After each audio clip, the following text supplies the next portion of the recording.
안녕하십니까. 현대투자연구소 송지호입니다. 이번 시간은 넷마블과 카카오를 중심으로 비대면 테마에 대한 상승 논리를 비롯해서 포노사피엔스 시대 소비의 혁명, 그리고 DNC 미디어 등 유망주 4종목에 대해서 살펴보도록 하겠습니다. 자, 넷마블 대 카카오. 먼저 비대면 대세론에 대해서 다시 한번 점검을 해보도록 하겠는데요. 포노사피엔스, 스마트폰 신인류. 좀 더 풀어서 얘기하면 스마트폰은 신체 일부처럼 사용하는 신인류라고 이제 봐야 되겠죠. 저는 혁명을 넘어서 문화의 변화 과정이라고 보거든요. 우리가 흔히 최근에 4차 산업혁명 얘기를 많이 하는데 그 차원을 넘어서 문화의 어떤 그 대변화 차원으로 우리가 받아들여야 되지 않을까 싶고요. 역시 그 포노사피엔스 시대는 그 소비의 혁명이라고 이제 봐야 되겠죠. 우리가 이제 1차, 2차 산업, 3차 산업혁명 같은 경우는, 3차 산업 같은 경우는 제조의 사실 혁명이었죠. 그런데 비대면 시장 혹은 이제 그 포노사피엔스 시대는 특히 이제 소비도 그냥 소비가 아니라 자발적 소비의 혁명 시대가 아닌가 생각이 됩니다.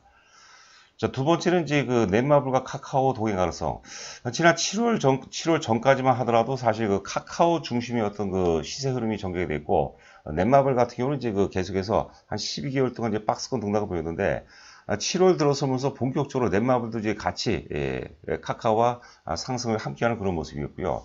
이번에 고점 이후에 조정도 이제 같이 조정을 받았어요. 그래서 뭐 가격 조정도 어느 정도 마무리 단계에 접어들고 조만간 뭐 수요일 내에 넷마블 혹은 이제 카카오 이런 종목들이 이번에는 이제 차별화가 아니라 같이 동행해서 이제 그 상승 랠리를 뭐 이어갈 가능성이 높지 않을까 싶습니다. 세 번째는 넷마블과 카카오 핵심 포인트에 대해서 또 점검을 해보도록 하겠고요. 자, 다음은 이제 그 비대면 주도주 비교 분석인데 기본적으로 넷마블과 이제 그 NC소프트 둘 다 이제 게임주인데 NC소프트 같은 경우는 이제 그 나름 한계가 있다고 이제 보는 거죠. 넷마블 대 NC소프트 그리고 카카오 대 네이버 점검해 보도록 하고요. 앞서 말씀드린 바와 같이 DNC 미디어, 뭐 스튜디오 드래곤 한 4종목 정도 간략하게 살펴보도록 하겠습니다. 자, 저희 그 문자 회원 모집 관련해서요. 2개월이 55만 원인데 문자만 받아도 충분히 또 매매가 가능할 수 있게 저희가 문자 그 정보를 또 강화를 시키고 있거든요. 자세한 내용은 방송 맨 끝에 있으니까 참고하시기 바라고요. 자, 포노사피엔스, 포노라는 게 이제 라틴어로 이제 스마트폰, 휴대폰을 의미하는 겁니다. 스마트폰 신인류. 좀 더 이제 그 정확히 풀어서 얘기한다면 우리 최재봉 교수께서 얘기하신 것은 스마트폰을 마치 그 신체 일부처럼 사용하는 신인류다 이렇게 보시면 될 것 같아요. 뭐 결정적인 책 한 권 같은 경우는 이런 책이죠. 포노사피엔스 같은 결정적인 책 한 권은 사람의 운명까지도 바꿀 수 있다고 저는 생각합니다. 책을 읽고 제가 막 망치로 머리를 맞은 것 같아요. 책 내용에도 나와 있는데 역사적으로 볼 때 문명의 변화는 반드시 위기를 갖고 온다고 하거든요. 반면에 또 상당한 기회가 찾아온다고 봐야 되겠죠. 그래서 포노사피엔스 시대를 맞이해서 이 책과 함께 여러분께서 뭐 투자에도 그렇고 여러분 삶에도 상당 부분 도움이 됐으면 하는 바람입니다. 자, 본격적으로 출발해 보도록 하죠. 아마존입니다. 아마존. 자발적 소비의 혁명 시대. 자발적이라는 의미를 잘 살펴봐야 될 것 같아요. 과거의 소비는 광고 위주였죠. 뭐 TV라든가 신문 이런 매체를 통한 광고를 많이 때리면 때릴수록 사실 그 소비가 증가하는 경향이 많은데 지금 이제 비대면 세상 그리고 이제 그 포노사피엔스 시대에서는 자발적 소비죠. 말 그대로 소비자들의 어떤 그 이기심이 발동되면서 그것도 이제 빅데이터를 기업 입장에서 또 빅데이터를 기반으로 소비자의 어떤 마음을 읽어내는 그런 시대가 아닌가 생각이 됩니다. 말 그대로 소비자가 왕인 그런 시대에 우리가 살고 있지 않나 생각이 되죠. 이 부분에 대해서도 이제 책 내용이 이제 많이 실려 있으니까요. 읽어보시면 상당히 또 재미가 상당히 있습니다. 자, 그리고 아마존닷컴이 우리가 사실 역사 고점 돌파하고 이제 많이 올랐는데요. 특히 코로나 때 3월 뭐 중순 이후 코로나 최저점을 이제 통과했는데 당시 그 1,600달러가 됐는데 1,600달러에서 지금 주가가 이제 3,300달러 최고가가 3,300달러까지 왔거든요. 그런데 지금 이제 그 이런 그 포노사피엔스 시대 이게 소비의 혁명 시대를 맞아서 코로나 저점 대비 사실 100%랐다는 것은 제가 보기에는 너무 안 오른 것 같아요. 더 많이 오를 가능성이 굉장히 높지 않을까 이렇게 생각됩니다. 특히 이제 그 코로나를 위해서 비대면 산업이 규모가 훨씬 더 커지고 굉장히 속도가 이제 가속화 됐다고 이제 보시면 될 것 같아요. 그래서 이 포노사피엔스 이 책이 사실 그 2019년도 제가 3월로 기억하는데요. 코로나하고 상관없던 그런 시절이었죠. 자, 보시는 그림은 카카오하고 이제 그 넷마블인데요. 지금 이제 6월 달까지는 그 카카오, 카카오, 네이버, NC소프트 이런 것들이 이제 역세권 좀 돌파하면서 비대면 산업을 주도했는데요. 7월 들어서면서 이제 그 넷마블이 이제 가세를 했죠. 12개월 동안 이제 박스권 등락을 이제 마치고 본격적으로 이제 그 2개월 오르고 지금 이제 첫 눌림목 조정이라고 봐야 되거든요. 그래서 지금 이제 7월서부터 아름다운 동행이라는 표현을 써놨는데요. 그 이유 보시면은 이건 주입니다. 주봉입니다. 죄송합니다. 2주 강하게 오르고, 그 다음에 이제 그 2주 조정을 받고, 이제 다시 이제 상승으로 전환되는 모습인데, 이제는 흐름이 상당히 유효할 것 같아요. 그래서, 기본적으로 이제 카카오도 그렇고, 카카오는 사실 우리가 이제 그 플랫폼 업체죠. 근데 사실 플랫폼 측은 국내용이기 때문에 제가 사실 카카오보다는 다소 이제 넷마블 비중을 좀 두고 있는데, 그래도 국내 어떤 독보적인 어떤 커뮤니티 플랫폼을 갖추는 그런 기업이기 때문에 우리가 계속해서 매수 관점으로 접근을 해야 되지 않을까 싶습니다. 넷마블은 이제 12개월 동안의 와신 상당 끝에 이제 2주 오르고 이제 첫 번째 눌림목이기 때문에 굉장히 의미 있는 자리라고 봐야 될 것 같아요. 자, 그리고 이제 넷마블과 카카오 일봉 차트입니다. 이번에는 이제 순서를 위아래를 좀 반대를 해봤습니다. 넷마블이 지금 시가총액이 제가 정확히 기억이 안 나는데 한 11조 정도 되는 걸로 알고 있거든요. 과거 17조를 넘어서면서 NC소프트를 한때 2017년도로 기억하고 있는데 시가총액이 17조를 넘어서면서 NC소프트를 따돌린 적이 있어요. 그리고 20만원 고점 위에 8만원대까지 이제 급락을 했었죠. 당연히 급락 이유는 실적이 굉장히 안 좋은 거예요.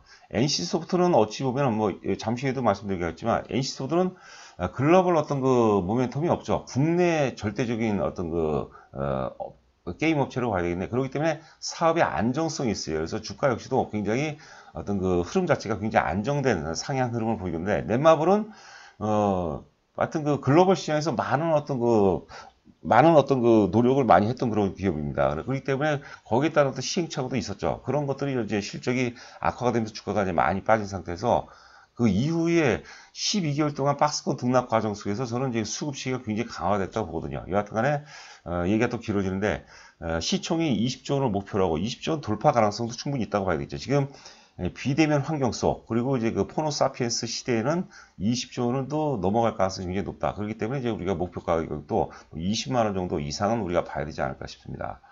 자, 카카오 같은 경우는 여러 가지가 있죠. 실적도 굉장히 좋고, 여하튼 간에 관성의 법칙이 작용하는 것 같아요. 지금 이제, 부동산 문제가 사실 국내 최고의 어떤 이슈인 것 같은데요. 사실 서울 아파트 같은 경우가 공급 문제라는 얘기도 있는데, 공급 문제는 전혀 아니죠. 그냥 가격 논리예요.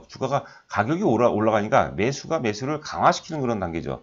주가하고 이제 부동산의 메커니즘도 거의 같다고 보시면 될 것 같아요. 그래서 부동산 같은 경우 이제 정부 차원에서 규제를 제일 많이 하죠. 그리고 부동산이 오르면 사실 서민들이 굉장히 삶이 힘들어지죠. 그리고 우리 젊은 세대들이. 근데 주가가 오르면 사실 국부가 증가하는 겁니다. 그래서 주가는 많이 오르면 오를수록 굉장히 좋고요. 부동산은 많이 오를수록 사실 상대적으로 약자들은 많이 힘들어지죠.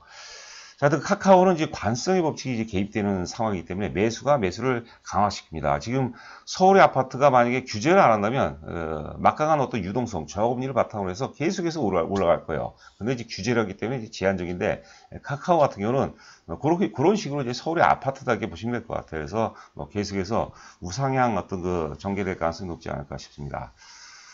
자, 이거는 이제 우리가 방탄소년단이라고 하죠. BTS. 방시혁 대표가 대단한 것 같아요. 원래 이제 JYP, 박진영 씨하고 이제 같이 하다가 독립을 했죠. 근데 이제 여러분 잘 아시다시피 SM이라든가 혹은 이제 JYP 같은 경우는 이제 대형 기획사죠. 근데 BGT 엔터테인먼트 같은 경우는 이제 신설 소형 기획사예요. 그러니까 TV라든가 어떤 광고 홍보가 돈이 없기 때문에 이제 할 수가 없는 거예요. 그래서 특화된 게 이제 유튜브 환경인데, 유튜브 환경 속에서 이제 방탄소년단이 탄생이 됐다고 보시면 될 것 같아요. 그리고 방탄소년단 하면 이제 아미라고 있죠. 아미라는 게 이제 팬덤 소비자라고 이제 보시면 되죠. 팬덤이라는 게 이제 골수 소비자죠. 이게 자발적 소비입니다. 아미라는 게 그래요. 전 세계적으로 2019년도 기준 책에 나왔는 내용입니다. 전 세계적으로 2019년 기준, 그러니까 18년 기준이니까 제가 정확히 기억이 안 나는데, 아미가 이제 1,800만 명이에요. 1,800명. 대단하죠. 하여튼 유튜브라는 어떤 디지털 환경 속에서 이제 방탄소년단이 탄생을 한 겁니다. 자, 지난번에 이제 코로나 때문에 이제 온라인 공개를 했는데, 온라인 접속자 수가 이제 75만 명이래요. 제가 그 5만 원으로 제가 그 뭡니까 그 시청료라고 해야 되나요? 하여튼 그 5만 원으로 제가 기억하고 있는데 하여튼 75만 명입니다. 이게 그래서 이게 그 내용은 안 나와 있는데 이게 이제 기네스북에 이제 올라 있다는 얘기를 들은 것 같습니다. 이게 대단합니다. 여하튼간에 이제 방탄소년단 우리 뭐 그 전에도 사실 그 한류 가수들이 훌륭한 가수들이 많이 있었는데 단군 이래 어떤 특정 인물이 전 세계에서 이다지도 높게 사실 인기를 끌던 적이 없었던 것 같아요. 뭐 애국자 중에 애국자죠. 물론 이제 개인들의 어떤 이기심도 작용하지만 지금 이제 그런 시대에 우리가 살고 있는 거죠. 자, 지금 보시는 그림은 이제 리그 오브 레전드라고 이게 이제 미국의 라이엇이죠. 라이엇 게임즈라는 회사 작품이죠. 게임 작품인데 요것도 이제 그 포노 사피엔스 그 책 내용이 나옵니다. 2017년도 롤드컵이라고 이제 게임 월드컵이죠. 이게 베이징에서 열린 게 있대요. 그런데 당시에 이제 왜 제가 캡처를 했냐면 제가가 아니라 지금 우리가 최재붕 교수께서 이때 그 월드컵의 그 결승이 SKT 소속하고 그다음에 그 삼성 소속 우리가 갤럭시 팀이라는데 결승을 받았대요. 근데 시청자 수가 무려 8천만 명이었대요. 근데 이제 예전에 우리 그 평창 동계 올림픽을 개최하지 않았습니까? 그때 시청자 수가 1,000만 명이었대. 8배가 많은 거죠. 우리는 사실 그 자녀분들이 게임을 하면 굉장히 그 속상하죠. 그리고 이제 막 혼내기도 하는데, 우리가 아버지들은 사실 그 밤을 새가면서 프리미어 리그를 이제 많이 보거든요. 그러니까 우리가 우리 기성세대가 좋아했던 축구하고, 우리 그 지금 밀레니얼 세대라고 그러는데, 밀레니얼 세대가 좋아하는 게임하고 동등하게 생각하고 그들을 존중해야 돼요. 제가 보기에는 좀 과장한다면, 저도 이제 그 큰아이가 25이고 작은 친구가 이제 21살인데요. 그들이 이제 포노 사피엔스 시대는 그들이 선생이고 스승인 것 같아요. 제가 굉장히 많은 도움을 받습니다. 그래서 저도 이제 그 본격적으로 제가 보니까 저도 한 5등급 이상은 되는 것 같아요. 요즘에 특히 이제 많이 제가 비대면 관련 어떤 그 뭐랄까요, 그 생활을 많이 하고 있습니다. 굉장히 편해요. 한 번 하면은 여러분들 저도 지금 이제 시나솔도 있지만 저는 패스를 쓰고 있거든요. 토스죠. 죄송합니다. 토스를 쓰고 있는데 너무 편해요. 우리 과거에는 은행에 가서 이제 뭐 계좌번호 적고 송금액 적고 막 이랬지 않습니까? 그거 굉장히 원칙이죠. 한 번 쓰게 되면 절대 과거로 돌아갈 수 없는 거죠. 자, 방준혁 의장의 글로벌 파견이게끔 현실화가 빨라진다. 방준혁 의장이 이 빅히트 엔터테인먼트 이제 방시혁 씨의 방시혁 대표의 그 사촌 형님입니다. 그래서 넷마블이 빅히트 엔터테인먼트에 이제 지분 25%를 투자를 했어요. 근데 그게 이제 그 상장이 된다는 거죠. 넷마블은 지난해 해외에서 1조 4,494억을 벌었다. 전체 매출의 이제 66% 비중이 66%가 해외 비중이고 북미 시장 그 콧대 높은 북미 시장에서 매출이 6,500억이라는 거죠. 그리고 이 외에도 넷마블은 새로운 BTS와의 게임, 이게 이제 확장성이죠, 확장성. 여러분들 그 BTS 아미가 제가 지금 2020년 기준으로 아마 제가 2천만 명 넘는다고 보시면 될 것 같아요. 여하튼 확장성이 있는데, 이 아래 이제 그 초록색으로 표시한 것은 NC소프트입니다. NC소프트는 이제 그 글로벌 시장에서 실패를 하고 있어요. 그리고 북미 시장에서는 사실 리니지가 철수를 했다고 그러죠. 그러니까 사실 우리가 넷마블과 NC소프트를 같은 반열에서 보시면 안 될 것 같고요. 비대면 시장은 사실 저도 해외 직구를 최근에 제가 지난주 한 4일, 5일 전에 해외 직구를 처음 해봤습니다.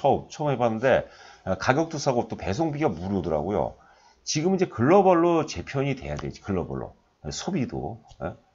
그러니까 우리가 아마존 같은 경우가 제가 보기엔 한국 시장에서도 엄청나게 이제 아마존의 어떤 그 비중이 확대될 거라고 보거든요. 자, 좀 빨리 진행하도록 하겠습니다. 제가 오늘 그 사무실에 5시에 출근했습니다. 보통 이제 6시 정도에 출근하는데 5시 출근해서 자료 만들고 뭐 담배도 좀 많이 피고 하니까 목이 좀 많이 좀 안 좋습니다. 자, 넷마블과 NC소프트. 넷마블은 추세가 몇 면에게 살아있는데 NC소프트는 이제 깨지고 있죠. 그래서 NC소프트에 몰려있던 매기가 이제는 넷마블 쪽으로 또 이전될 가능성에도 우리가 대비를 해야 됩니다. 넷마블은 젊은 시대입니다. 우리 젊은 시대는 소가 더 좋다는 얘기 있죠. 12개월 동안의 어떤 그 바닥에서의 또 와신 상담을 마치고 도약하고 첫 번째 조정이거든요. 자, 그리고 이번에는 이제 네이버와 이제 카카오의 비교입니다. 간단하게 우리가 영업이익 정도만 보도록 하죠. 영업이익 보시면 이제 2019년도 7,100억에서 올해 예상 영업이 이제 9,800억. 내년에는 이제 그 1조 3천억이라고 하는데 또 내년 가봐야 되겠죠. 자, 카카오로 보시면은 2019년도 영업이 2,070억에서 올해 예상 영업이 이제 4,300억이에요. 실적이 더블 이상이 나오는 거죠. 더블 이상. 그러니까 사실 우리가 물론 이제 네이버도 좋아요. 네이버도 좋은데 저는 수익률 차원이라면 뭐 안정성도 감안해서 수익률 차원이라면 단연코 카카오가 낫다고 보고, 카카오는 여러분들 확장성이 대단히 높습니다. 그럼 과거제 유튜브 자료를 보면 카카오에 대해서 좀 더 자세하게 설명이 되어 있으니까 참고하시기 바랍니다. 지금 또 자회사들이 줄줄이 좀 상장을 남겨놓고 있고, NC소프트 지분도 죄송합니다. 그 넷마블 얘기죠. 죄송합니다. 자, 그 다음에 이제 기타 유망주, 이거는 이제 순서가 없습니다. 제가 이제 자료를 만들다가 넥슨 GT를 오늘 처음 말씀드린 것 같은데, 넥슨 GT를 이제 먼저 놨어요. 이거는 이제 넥슨 GT 같은 경우는 이제 제가 이름 까먹었네요. 서든어택이죠. 서든어택. 이게 사실 전쟁 그런 게임을 좀 많이 하나. 서든어택도 굉장히 많이 이용을 하는 것 같은데, 근데 실적이 안 좋아요. 그거는 이제 참고하시기 바랍니다. 근데 흐름은 굉장히 좋죠. DNC 미디어는 제가 굉장히 또 아끼는 기업 중에 하나입니다. 이건 K 웹툰이죠. 웹툰도 K 웹툰이라고 DNC 미디어가 최고라고, 앞으로 사실 국내용에서 이제 글로벌로 좀 확장되는 그런 차원이거든요. 근데 단지 유통 물량이 많지 않기 때문에 좀 주의를 요하기 때문에 많이 높은 가격에 따라잡지는 말았으면 합니다. 그 다음에 이제 바닥권에 있는 것들, 스튜디오 드래곤, 그 다음에 NHN인데 두 종목 모두 좋죠. 근데 NHN 같은 경우는 이제 네이버가 있고 또 카카오가 겹치기 때문에 NHN을 사시려면은 뭐 상위 종목군들이죠. 우리가 주도주급 카카오라든가 혹은 이제 넷마블이 있다는 전제하에서 사는 게 좋고요. 스튜디오 드래곤 같은 경우도 드라마 부분 K 드라마를 이제 선도한 업체죠. 지금 조정기고 안정성이 있어요. 이런 것들도 우리가 충분히 승부를 볼 수 있는 종목이 아닌가 생각이 됩니다. 자, 오늘 하루도 여러분들 파이팅 하시기 바라고, 저는 또 내일 여러분들 찾아뵙도록 하겠습니다. 현대투자 문자형 관련해서요, 6개월에 150만 원이 있는데 좀 부담이 되시면 2개월 정도 해보시고, 문자만으로도 충분히 가능하고요. 그리고 회원 가입이 확인이 되면은 제가 전화를 드려서요, 일단 안내가 아니라 제 인사 말씀을 먼저 올리고, 그 다음에 정보를 어떻게 활용하고, 또 성공 투자가 무엇인지 제가 또 설명을 또 나름대로 자세히 설명을 드릴 겁니다. 자, 하여튼 건승하시기 바라고 오늘 방송 마치도록 하겠습니다. 감사합니다.